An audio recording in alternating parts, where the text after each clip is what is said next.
So you say nothing happens in Bedford, but I know you had an incident back in time where you got into a bit of a brawl back in Bedford. Yeah. Back in Bedford. Yeah.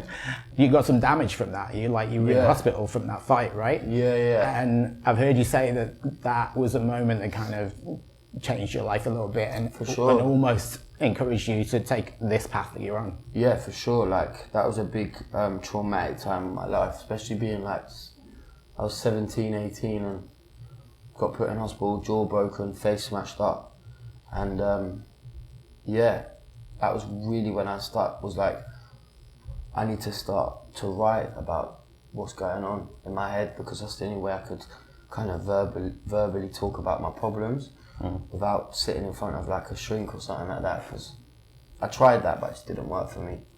But writing did work, and yeah, man, that was like the first kind of like step towards music, writing, my creative side, but also the way I could kind of heal and kind of just mentally block the things that have got happened around me and just jot them all down and write about them, and then melody and all that kind of stuff. So yeah. So music is therapy to you? For sure, yeah, definitely. Cool. Definitely. Have you even thought that some of those guys that got in that fight with you might be buying tickets for your hometown show? Nah, I know that. Nah, I don't think so. I think the guy's still in jail. Oh wow. Yeah, okay. he did some other things to put himself in jail, but listen, if I ever saw that guy, I'd be like, thanks man, appreciate you. Yeah, you have to turn it into a positive, right? Yeah, for sure. You have to, and speaking about turning negatives into positives, this new single that you've just released, that feels like a change of direction mentally and musically a little bit. Yeah, for man, you. definitely. I'm on a new adventure and a new creative venture as well, and my sound is changing, I'm changing, and I've learned a lot as well. Like, my first album was me really finding my voice, finding my feet in the music world, and just kind of writing about, I don't know, I didn't really know what I was writing about, but I was writing songs.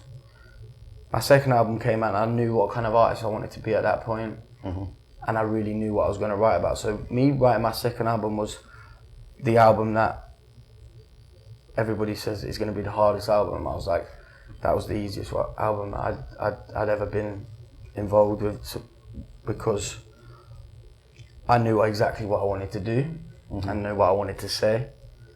And then this album coming out next, and the direction it's gone, like, I now want the global success, and I know what I need to sound like to be that. And also the story that I'm telling in it is one that I think people can relate to, just about having them tough times during all of this craziness that's going on in the world, and just going, do you know what?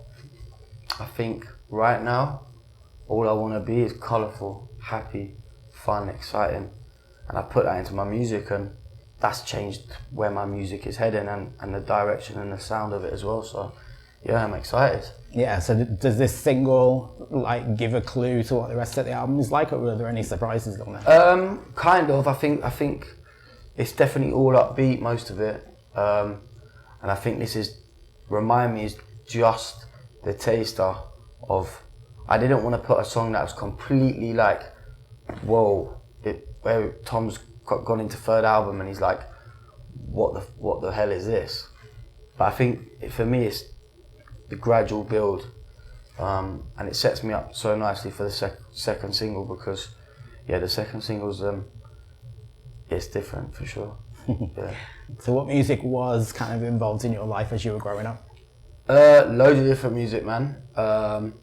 If I lived in like the 70s, then them people would be my heroes. Right. Do you know what I'm saying? Like Ray Charles would be right. my hero, or like Little Richard would be my hero. Prince would be like, that's when I'd be like, shit, I'm in a room with these people, but I'm not. So, but the music that was going through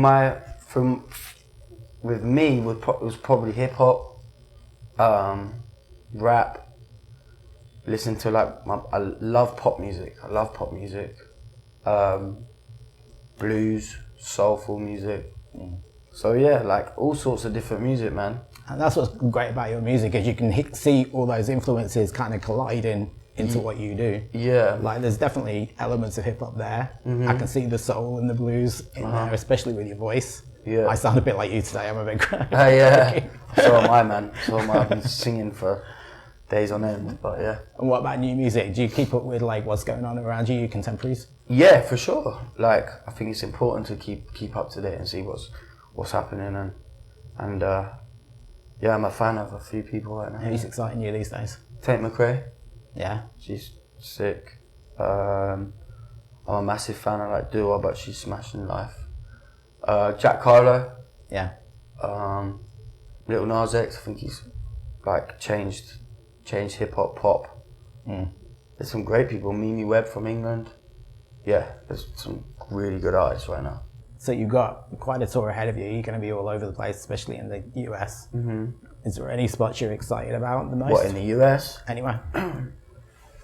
Yeah, I'm excited for New York. That's tomorrow. That's tomorrow. You're playing Barry Ballroom. Yeah. Kind of a legend. You're playing some legendary venues on this tour. Yeah, for sure. Like the Troubadour. Troubadour, yeah. And like, that's Elton John's first gig, do you know what I mean? Yeah. So, yeah, imagine having a career like him. It'd be crazy. But yeah, man, I think I'm excited for New York. I was really excited for Chicago when I went there, and it was a wicked city. Toronto as well. I was like, I've never been to Toronto. I'm a massive Drake fan as well, and like, yeah, when you see that big spear kind of. Yeah, I saw it on your Instagram. You said started from the bottom. Yeah. So the whole thing, man, just being able to see different cities. I was well excited to see Detroit. Do you know what I mean? Like, Eminem's my one of my heroes. So. Yeah, so maybe I do have heroes in the music world. Yeah. One last thing, I know what it's like being a Brit abroad, so if you reach down there, it's a little package. Oi. Brought you some tea bags. M&S tea bags. Fucking legend. Appreciate it, bro. You can never have too many tea bags on tour. Innit? Nah, the band will be very happy about that. There you go. Share like. Nice one, man. Thank you. All right then. Cheers, Thanks, mate.